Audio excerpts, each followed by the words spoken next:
Silver went down on the week. That's all. Now you go to this and you say, well, who did what during the week?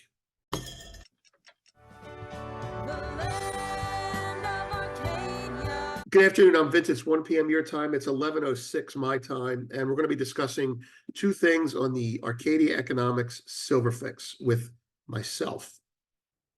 Before we get started, I'd like to remind you that it's our Arcadia Economics Silver Fix viewers can subscribe to the Gold Fix at a 30% discount for life.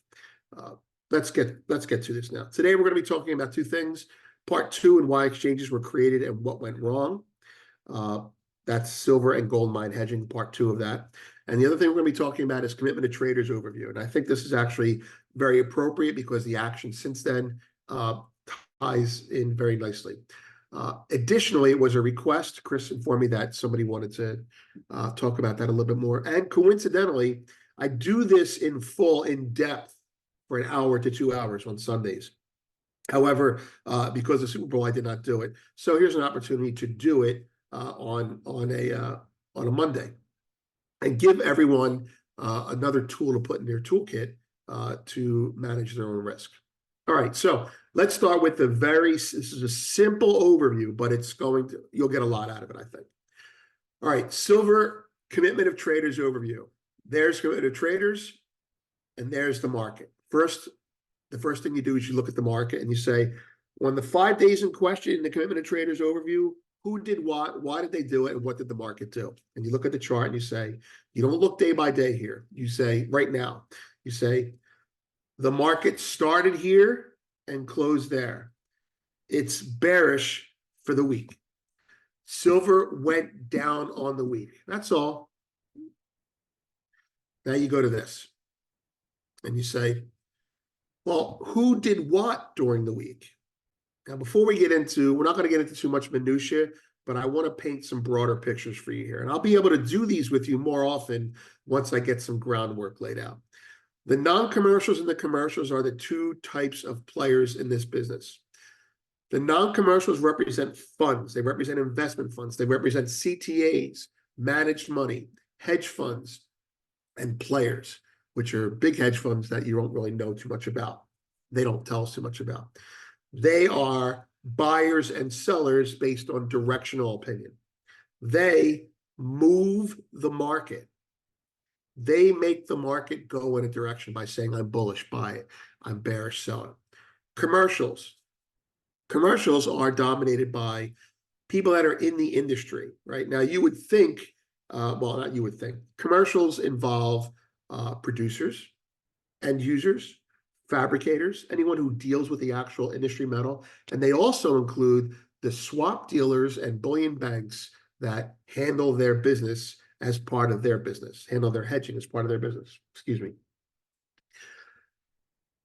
The commercial flows do not always come in randomly. They have a pattern that they come in. And most of those commercial flows are handled by the bullion banks and swap dealers who take care to not bludgeon the market with them. But, they do have advantages to seeing who wants to do what before it happens. Last week, let's go right to last week. Last week, the market was lower, okay? The non-commercials, the funds, 2,557 of them, right, said, we want to buy it. And 7,103 said, we want to sell it. So during the week last week, the investment community was a net seller of 5,000 contracts, 4,600 contracts. And they sold the market. Now think about this. The market was lower on the week. Yes, the market was lower on the week because they sold it. See, they push the market away from the price they want to get it done. The market runs away from them. On the other side of the market are the commercials. They are the knife catchers. And generally speaking, when the non-commercials are selling, the commercials are buying. And that's how it works. Generally speaking, the commercials do not initiate trades. Doesn't mean they don't benefit from you initiating trades. You show your hand and they react to it. That's basically how it goes. So last week, and I'm going to tell you what happened now. Last week, the market opened up. Go back to this chart. The market opened up here, and we're going to talk about the non-commercials. And the market sold off all week. I'll tell you what happened all week. The first day, the second day, the third day. Now, the third day is the one we care about the most. It'll be the easiest to understand. The third and fourth day, the market is dropping. Well, if the market is dropping and the non-commercials are selling, the CTAs are selling, well, you know, why is it dropping? Because when they sell it, they push it. They push it away from themselves, right? And they sell into weakness. They are momentum traders. They sell weakness. And all the while it's dropping, who's buying it? The commercials. They're the ones buying it. Now, there are two types of commercials, natural longs and natural shorts. In this instance, we had natural longs adding, which is, that's very bullish, all right? That's very bullish. Doesn't necessarily mean it's infinity bullish. It means it's very bullish that these 5,000 contracts and these 7,000 contracts are opposite each other. Here's what I mean. If you look at the non-commercial side, 7,100 shorts and 2,500 longs, right? Net, you have 5,500 shorts.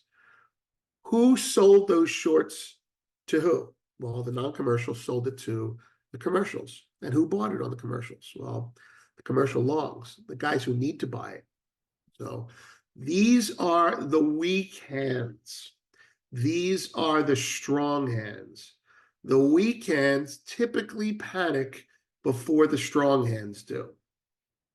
It's that simple. And so the funds sold it into weakness. They had another day where they were a little bit profitable. And now you've got 1, 2, 3. Now today might be the capitulation that ends the rally for a while, but we'll come to that in a second. So this is I'm going to say it, the less sophisticated, momentum chasing, commodity trading advisors, the ones that I always talk about. This is them selling it because they think it's going down. They sell it, they think it's going to continue going down. And it does. And the guys who sold it here are smart, right? They're making money. But the guys who sold it here are copycats, and they're not smart. And those guys rounds a corner, and then something happens. For some reason, you don't know what it is, but the market turns around. Now, the guys who bought it, the commercials, they're the deeper pockets. They don't have to sell it. They're just long it. Maybe they have business, but they certainly have more money than you. And if the market starts to creep against the funds chase it. So this is CTA selling, and this is CTA's covering. This is a momentum fund getting in, or funds, and this is that momentum fund getting out. My guess is you'll see open interest either close, either reduce, or be flat today on these rallies. And we'll get into why it could be flat another time. But that's how it works. The commercials, if you want a better way to understand this stuff, the funds dictate direction. This is like, this is a rule, and you can memorize it and it'll be right. Like, you don't say, oh, that sounds stupid, but it's not. It's right. The funds, the non-commercials, dictate direction. The commercials dictate size of move. So when the commercials are sitting doing nothing and the non-commercials ring the metaphorical phone, they say, I think it's going down, and they're going to sell it. Now, who's selling it? I don't care on the non-commercial side who's selling it. It could be a big fund who's already long getting out. It could be a small fund who wants to get short. They're selling it. And when they sell it, the price moves away from them because they're initiating it. They walked in the door and they said, I need to do something. And the commercials, their phone rings and they say, oh, somebody wants to do something.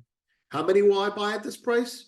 Well, let me think about it. And so the market starts to run away from them. And then when they're exhausted and they've sold their 7,103 contracts going down, right? Then it starts to creep higher, and then it goes higher. And that's how it works. So what you just saw today is very similar to something that Bob Coleman and I note over the last couple of years.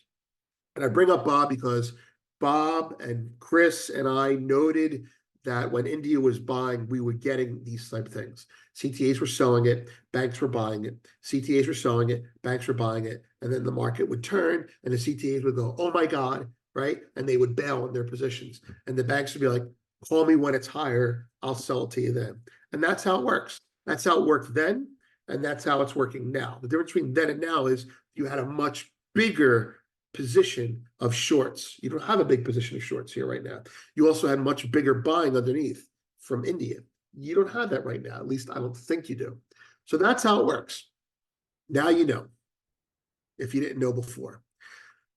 London wholesale gold dealers' view on U.S. gold sale and private ownership. Okay, I'm not going to have as much time as I want to do this. I want to get it to Chris so he can put it up. But this is a Wikipedia entry Wikipedia, WikiLeaks, right? That came out. This is an email conversation, a message conversation from December 10th, 1974, in which the bullion dealers in gold in London were communicating with the regulatory and government authorities on how things were going, right? So the government was worried about the price of gold going up. This is before the exchanges, right? Government was worried about the price of gold going up because it would signal a lack of confidence in the dollar, in all their currencies, but obviously the dollar biggest, most of all. And so they wanted to make the market be smooth. Now, I can be very conspiratorial, but I'm not going to. I just want to give you some facts here.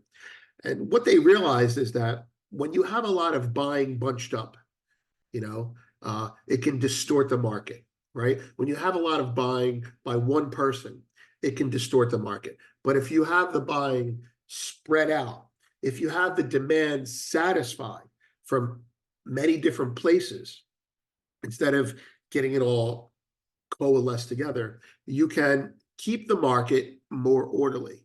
You'd have less bubbles, right? Now, I wish they would do this with other assets, but they don't. You would have less bubbles. You would have more continuity. You would have a smoother market flow. Now, before there were exchanges or futures exchanges, let me just read the summary. Before there were exchanges, they would price deals. Pardon me. They would price deals to sell metal into the market, and that would either repress the market or the market would rally in anticipation of it. It depends on the vibe of the market. Excuse me. So let's read the summary. Begin summary. The announced auction of official gold by the U.S. Treasury was praised by London gold dealers as being timely and highly contributory to a more stable market. Some fear, however, that should a single bid for the entire 2 million ounces be forthcoming, prices might increase rapidly, possibly as high as $250 an ounce. They anticipate major impact of U.S. ownership will be the formation of a sizable gold futures market, but rather small demand for physical holding of gold other than coins after a brief initial surge following deregulation. Deregulation meaning futures. Now, what does all that say? It says that, hey, the dealers are saying to the government, hey, by you selling metal into the market, it's going to keep a little prices a little bit, right? We think that's a good thing. You're providing liquidity because there is demand in the market. We are concerned that there's going to be a single buyer who comes across, and by doing that, they can distort it. They want to buy it all, so they bid higher than the actual price, and that could really send a bad signal to other market participants. And they recognize that ultimately, after the initial physical demand is satisfied through these events, if you have a futures market, you'll be able to take the demand as it comes.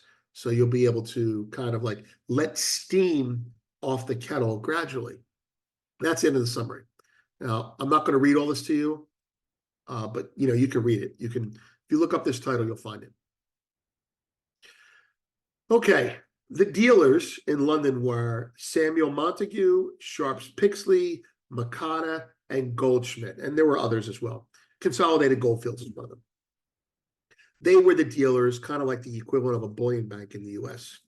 And they were praising, in this paragraph, praising the gold sales as coming, and they gave reasons that they thought they would be good. Now, in most cases, they stated that the action was unexpected, meaning the gold sales. The timing of the decision was praised as being foresighted.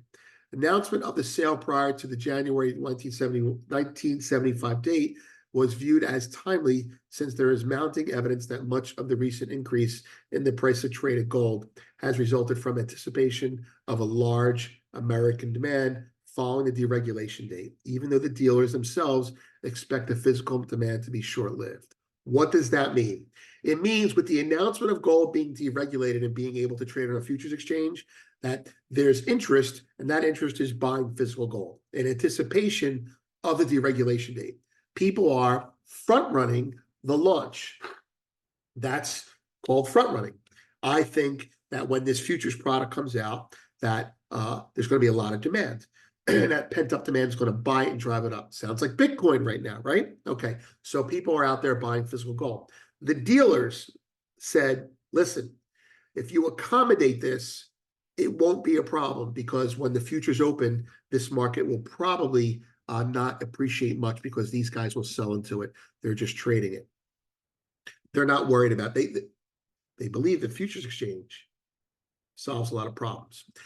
This much said, this is where the concern's coming up. A recurring comment both in conversations with the gold dealers, as well as in numerous telephone calls received by the embassy, mysterious, right? Is that if one buyer, or more likely one buyer from a particular country, Kuwait was often cited, decides to place a bid for the entire 2 million ounces, see, concentrated buyer. You need, if you want the market to be more orderly, if you want the market to be more flexible, if you want the market to be more easily maneuvered the way you want it to, you need to divide and conquer. And if there's one buyer connected, then it's not divided. And if it's not divided, well, there's going to be a potential for a strong hand there. That's what this says. Here's the solution. In the dealer's view, the only counteraction to the above hypothetical situation, so the only counteraction to that risk going forward, would be for an immediate announcement of an additional sale of like or larger quantities. Meaning, come in and when you hear there's one buyer, sell more. Basically, sell more than they have to buy. That's all they're saying there.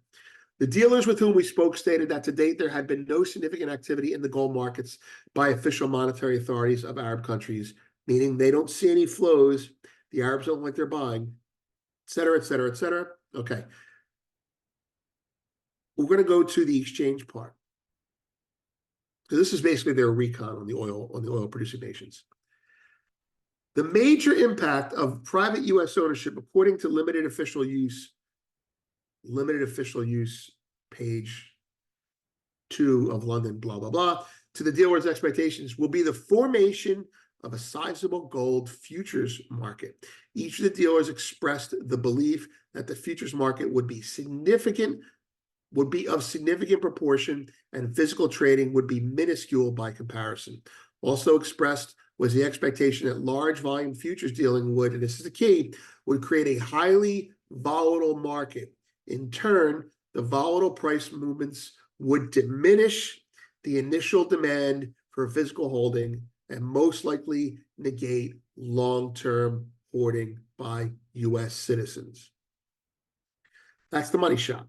You create the exchange, you create the product on the exchange, and because the price is seen constant, there's a lot of stuff going on here. But this is about psychology.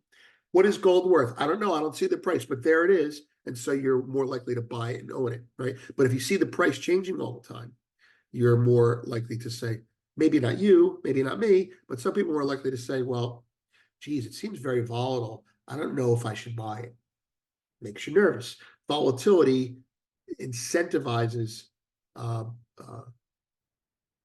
the inaction. Volatility incentivizes inaction. So if the price gets more volatile, and by the way, it's really not more volatile It's just showing the wiggles and waggles of the flows. If the price gets more volatile, it will dissuade long-term investment in the physical metal for two reasons. One, they can get it easier on the exchange. And two, well, geez, it's more volatile. Why do I want to buy physical? Right? It could go down 10%. Why would I want it? Seeing is believing. Okay.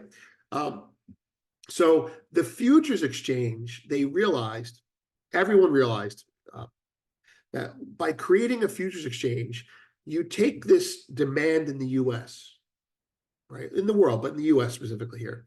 You take all this demand in the US, which is at the retail level, but had a chance to be consolidated and buy physical because they had no other way to buy it.